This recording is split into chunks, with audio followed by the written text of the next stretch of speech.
আসসালামু আলাইকুম, ওয়েলকাম করছি রানওটি। আসলে পিছনে যে পানি দেখতেছেন না, বাংলাদেশ দলও তেমন পানির মতো পরিষ্কার যে বাংলাদেশ দলে কখনো উন্নতি সম্ভব না। সেই সাথে ভারতীয় লিজেন্ডারি ক্রিকেটাররা তারা একটা কথা বলছে, ভাগ্যিস আমরা বাংলাদেশের মতো হই নাই বা বাংলাদেশের ক্রিকেট দলের মতো আমরা না। যদি বাংলাদেশ ক্রিকেট দলের মতো আমরা হইতাম তাহলে মনে হয় আমাদের কোনোভাবেই উন্নতি করা সম্ভব হইতো না।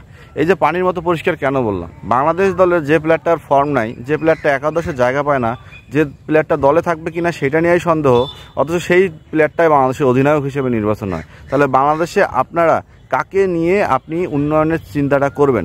যেখানে একটা দলের ক্যাপ্টেন্সি হচ্ছে মূল ভূমিকায় থাকবে, যেখানে একটা দলের ক্যাপ্টেনই পারে একটা দলকে টেনে তুলতে খাদের কিনারা থেকে, সেই দলের দলনেতা যদি হয় একদম খাদের কিনারায় নিজে যাওয়া লোক, তাহলে সেই দলটা কীভাবে খাদের কিনারা থেকে উঠবে? বাংলাদেশের 15 সদস্যের দলটা ঘোষণা হয়ে গেছে, আপনারা সবাই জানেন। সেখানে A to Z বাংলাদেশের T20 ফরম্যাট এবং ODI ফরম্যাটের সব প্লেয়াররা এখানে আছে। কিন্তু তারা আসলে কি বাংলাদেশের T20 খেলার যোগ্য? এই যে টিমটা খেলবে পাকিস্তানের সাথে T20, 5টা T20, এই 5টা T20 কি মানে বাংলাদেশ দল একটা বা দুইটা জিততে পারবে? আপনাদের মনে হয় যে টিমটা সাজানো হয়েছে সে টিমের প্লেয়াররা সবসময় আপস অ্যান্ড ডাউনের মধ্যে থাকে, আপস অ্যান্ড ডাউন, কখনো তারা পারে কখনো তারা পারে না, আর ম্যাক্সিমাম টাইমে ফেল। আর এই সব প্লেয়ারগুলোকে বিসিবি প্রায় 20 বছর না হলে 10 বছর না হলে 5 বছর ঘুরায় ফেরায় খেলতেছে, অথচ এই প্লেয়ারগুলোকে তারা বিসিবি কখনোই ছাড়তে পারতেছে না। কারণ ছাড়বেই বা কাকে? ওই যে সেন্ট্রাল নামক যে চুক্তিটা আছে সেখানে তার নতুনদেরকে সুযোগ দেওয়া হয় না। গত পরশুদিন তামিম ইকবাল তার একটা অনুষ্ঠানে বলছিল যে আপনার যোগ্য প্লেয়ারদেরকে খেলানোর সুযোগ দেন, তাহলে এই টিমটা ভালো হবে। তার কথার সাথে আমি একমত। আসলে যোগ্য প্লেয়াররা বাংলাদেশে সুযোগ পায় না। সুযোগ পায় কারা? ওই মামা চাচা খালু এমন।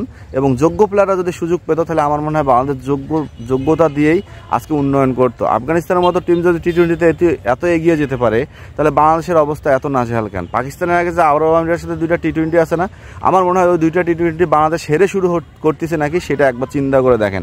আবার সেই ইউএসএর মতো বাংলাদেশের যে যাত্রাটা হবে কি না সেটা নিয়ে সন্দিহান। যে ইউএসের সাথে হোয়াইট ওয়াশ হয়ে বিশ্বকাপ, তেমন আরব আমিরাতের সাথে হোয়াইট ওয়াশ হয়ে পাকিস্তান দিয়ে 2026 T20 বিশ্বকাপটা মানে প্রস্তুতি শুরু করবে বাংলাদেশ, এমন হয় কিনা সেটা নিয়েও সন্দেহ আছে। তাছাড়া বাংলাদেশের যে দলটা মানে T20 খেলবে, 5টা T20 পাকিস্তানের সাথে খেলবে, আসলে এই পাকিস্তানি লিজেন্ডারি ক্রিকেটার মোহাম্মদ হাফিজ বলছে যে বাংলাদেশের এই টিমটা পাকিস্তানে আসতেছে, তাদেরকে স্বাগতম, কিন্তু এই টিমটার কোনো যোগ্যতাই নাই পাকিস্তানের সাথে খেলার।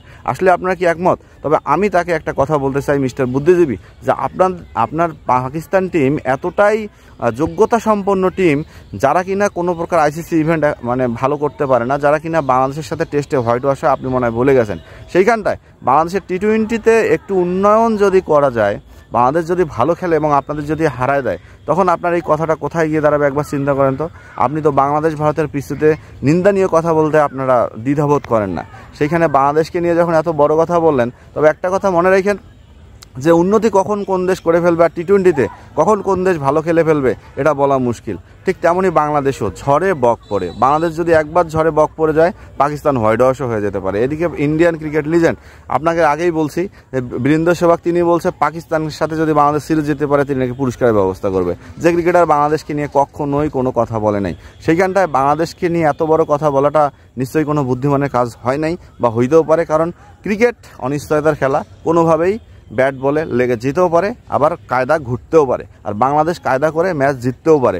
সেইখানটায় বাংলাদেশের নাহিদ রানা এবং রিশাদ হোসেন হয়তো পাকিস্তানে অনেক বড় ট্রাম্প কার্ড হয়ে যাবে, কারণ তারা PSL-এ পাকিস্তানের কন্ডিশনে অবস্থান করতেছে এবং তার সেই মাঠটা সম্পর্কে তারা ধারণা নিতেছে। সো দেখা যাক এই যে 15 জন ক্রিকেটার এবং অফর্মহীন বাংলাদেশের ক্যাপ্টেন্সি বাংলাদেশকে কতদূর নিয়ে যেতে পারে। সো রাউন্ডে যারা দেখছেন সাবস্ক্রাইব করতে ভুলবেন না।